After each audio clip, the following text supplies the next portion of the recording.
Добрый вечер. День закончился, и пора расслабиться. Устраивайся удобно и слушай сказку.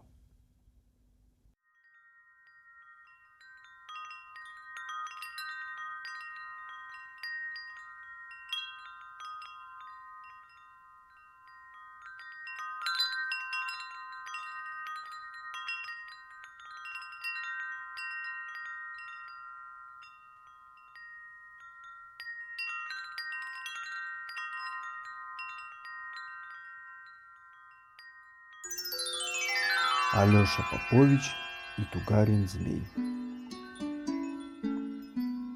В славном городе Ростове у ростовского попа был один единственный сын. Звали его Алёша. Прозвали по отцу Поповичем. Алёша Попович грамоте не учился, за книги не садился, а учился с малых лет копьем владеть, из лука стрелять, богатырских коней укрощать. Силен Алёша. Богатырь был небольшой, зато дерзостью да хитростью взял. Вот подрос Алёша Попович до 16 лет, и скучно ему стало в отцовском доме. Стал он просить отца отпустить его в чистое поле, в широкое раздолье. По Руси привольной поездить, до синего моря добраться. Отпустил его отец. Дал коня богатырского, саблю, копье острое, да лук со стрелами. Стал Алёша коня седлать, стал приговаривать: «Служи мне верно, богатырский конь. Не оставь меня ни мертвым, ни раненым серым волкам на растерзание, черным воронам на расклевание, врагам на поругание. Где бы мы ни были, домой привези». Обрядил он своего коня по-княжески. Седло черкасское, подпруга шелковая, узда золоченая. Позвал Алёша с собой любимого друга, Якима Ивановича. Поутру в субботу из дому выехал искать себе богатырской славы. Вот едут верные друзья, плечо в плечо, стремя в стремя. Никого в степи не видно, ни богатыря, с кем бы силой помериться, ни зверя, чтоб поохотиться.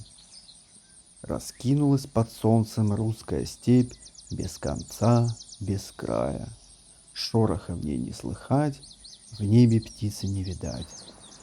Вдруг видит Алёша, лежит на кургане камень, а на камне что-то написано. Говорит Алёша Якиму Ивановичу: «Ну-ка, Якимушка, прочитай, что на камне написано. Ты хорошо грамотный, а я грамоте не обучен и читать не умею». Соскочил Яким с коня, стал на камне надпись разбирать. Вот, Алешенька, что на камне написано. Правая дорога ведет к Чернигову, левая дорога в Киев, к князю Владимиру, а прямо дорога к Синему морю, к тихим заводям. Куда же нам, Яким, путь держать? К Синему морю ехать далеко, к Черному ехать незачем. Там калачницы хорошие. Съешь один калач, другой захочется. Съешь другой, на перину завалишься. Не сыскать нам там богатырской славы. А поедем мы к князю Владимиру. Может, он нас в дружину возьмет. Так завернем, Яким, на левый путь.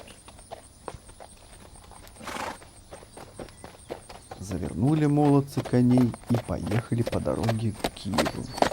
Доехали они до берега Сафат реки, поставили белый шатер. Алёша с коня соскочил, в шатер вошел, лег на зеленую траву и заснул крепким сном. А Яким коней расседлал, напоил, прогулял, стреножил и в луга отпустил. Только тогда отдыхать пошел. Утром светом проснулся Алёша, росой умылся, белым полотенцем вытерся, стал кудри расчесывать. А Яким вскочил, за конями сходил, Попоил их, овсом покормил. Заседлал из своего и Алешиного. Снова молодцы в путь пустились. Едут, едут, вдруг видят. Среди степи идет старичок. Нищий странник, калика перехожая. На нем лапти из 7 шелков сплетенные, на нем шуба соболиная, шапка греческая, а в руках дубинка дорожная. Увидал он молодцев, загородил им путь. Ой вы, молодцы удалые, вы не ездите за Сафат реку. Стал там сталом злой враг Тугарин, змея сын. Вышиной он, как высокий дуб, меж плечами косая сажень. Между глаз можно стрелу положить. У него крылатый конь, как лютый зверь. Из ноздрей пламя пышет, из ушей дым валит. Не езжайте туда, молодцы. Якимушка на Алешу поглядывает, а Алеша разгневался. Чтоб я до всякой нечисти дорогу уступил. Не могу я его взять силой, возьму хитростью. Братец мой, дорожный странничек, дай ты мне на время твое платье. Возьми мои богатырские доспехи, помоги мне с Тугариным справиться. Ладно, бери, да смотри, чтоб беды не было. Он тебя в один глоток проглотит. Ничего, как-нибудь справимся. Надел Алеша цветное платье и пошел пешком к Сафат-реке. Идет, на дубинку опирается, прихрамывает. Увидел его Тугарин Змеевич, закричал так, что дрогнула земля. Согнулись высокие дубы, воды из реки выплеснулись. Алеша еле жив стоит, ноги у него подкашиваются. Кричит Тугарин.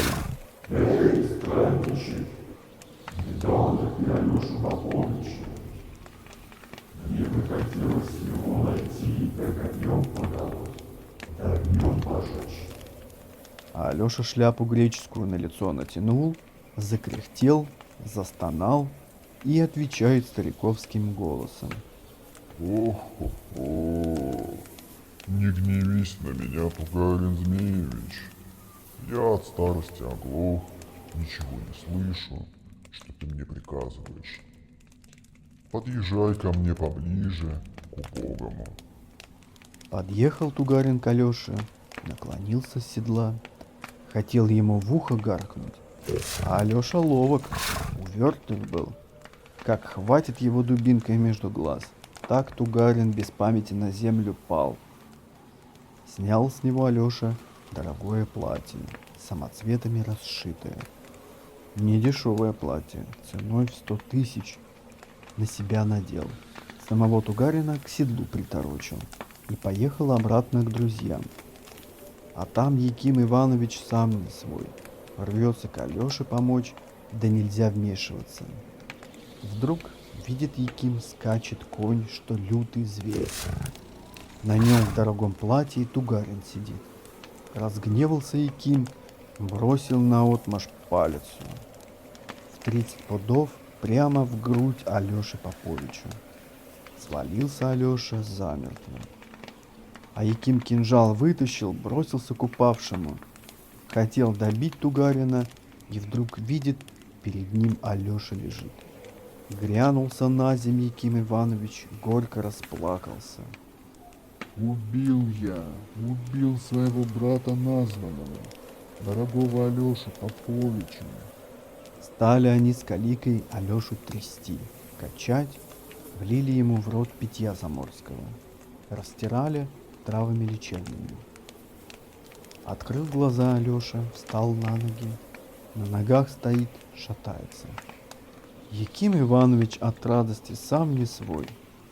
Снял он с Алёши платье Тугарина, одел его в богатырские доспехи, отдал Калике его добро. Посадил Алёшу на коня, сам рядом пошел. Алёшу поддерживает. Только у самого Киева Алёша в силу вошел. Подъехали они к Киеву в воскресенье, к обеденной поре. Заехали на княжеский двор, соскочили с коней, привязали их к дубовым столбам и вошли в горницу. Князь Владимир их ласково встречает. Здравствуйте, гости милые. Вы откуда ко мне приехали? Как зовут вас по имени, величают по отчеству? Я из города Ростов, сын соборного попа Леонтия, а зовут меня Алешей Поповичем. Ехали мы чистой степью, повстречали Тугарина Змеевича. Он у меня теперь в Тароках висит. Обрадовался князь Владимир. Ну и богатырь ты, Алешенька. Куда хочешь за стол садись. Хочешь рядом со мной, хочешь против меня, хочешь рядом с княгиней. Алеша Попович не раздумывал, сел он рядом с княгиней. А Яким Иванович у печки стал. Крикнул князь Владимир прислужникам. Развяжите Тугарина Змеевича, принесите сюда в горницу. Только Алеша взялся за хлеб, за соль. Растворились двери горницы. Внесли 12 конюхов на золотой доске Тугарина. Посадили рядом с князем Владимиром. Прибежали стольники. Принесли жареных гусей, лебедей. Принесли ковши, меду сладкого. А Тугарин неучтиво себя ведет, невежливо. Ухватил лебедушку и с костями съел. По ковриге целой за щеку запихивает. Сгреб пироги сдобные, да и в рот побросал. За один дух 10 ковшей меду в глотку льет. Не успели гости кусочка взять, а уже на столе только косточки. Нахмурился Алеша Попович и говорит. У моего батюшки попа Леонтия была собака старая и жадная. Ухватила она большую кость, да и подавилась. Я ее за хвост схватил, под гору метнул, тоже будет от меня Тугарину. Потемнел Тугарин, как осенняя ночь. Выхватил острый кинжал и метнул его в Алешу Поповича. Тут бы Алёше и конец пришел, да вскочил Яким Иванович. На лету кинжал перехватил. Братец мой, Алеша, сам изволишь в него нож бросать или мне позволишь? И сам не брошу, и тебе не позволю. Неучтиво у князя в горнице ссору вести. А проведаюсь я с ним завтра в чистом поле. И не быть Тугарину живому завтра к вечеру. Зашумели гости, заспорили, стали заклад держать. Все за Тугарина ставят и корабли, и товары, и деньги. За Алешу ставит только княгиня Апраксия да Яким Иванович. Встал Алеша из-за стола, поехал с Якимом в свой шатер на Сафат-реке. Всю ночь Алеша не спит, на небо смотрит. Подзывает тучу грозовую, чтобы смочила дождем Тугариновы крылья. Утром светом прилетел Тугарин, над шатром вьется. Хочет сверху ударить, да не зря Алеша не спал. Налетела туча громовая грозовая, пролилась дождем, смочила Тугаринову коню могучие крылья. Грянулся конь на землю, по земле поскакал. Алеша крепко в седле сидит, острой сабелькой помахивает. Заревел Тугарин так, что лист с деревьев посыпался. Тут тебе, Алеша, конец. Захочу, огнем спалю, захочу, конем затолчу, захочу, копьем заколю. Подъехал к нему Алеша поближе и говорит. Что ж ты, Тугарин, обманываешь? Бились мы с тобой об заклад, что один на один силой померимся. А теперь за тобой стоит сила несметная. Оглянулся Тугарин назад, хотел посмотреть, какая сила за ним стоит. А Алёше только того и надобно. Взмахнул острой саблей и отсек ему голову. Покатилась голова на землю, как пивной котел. Загудела земля-матушка. Соскочил Алеша, хотел взять голову, да не мог от земли на вершок поднять. Крикнул Алеша Попович зычным голосом: Верные товарищи, помогите голову Тугарина с земли поднять. Подъехал Яким Иванович с товарищами. Помог Алёше Поповичу голову Тугарина на богатырского коня взвалить. Как приехали они к Киеву, заехали на княжеский двор. Бросили среди двора чудище. Вышел князь Владимир с княгинею, приглашал Алешу за княжеский стол. Говорил ласковые слова. Живи ты, Алеша, в Киеве, да послужи мне князю Владимиру. Я тебя, Алеша, пожалую. Остался Алеша в Киеве дружинником. Так про молодого Алешу старину поют, чтобы добрые люди слушали. Наш Алеша роду Поповского. Он и храбр, и умен. Он не так силен, как напуском смел.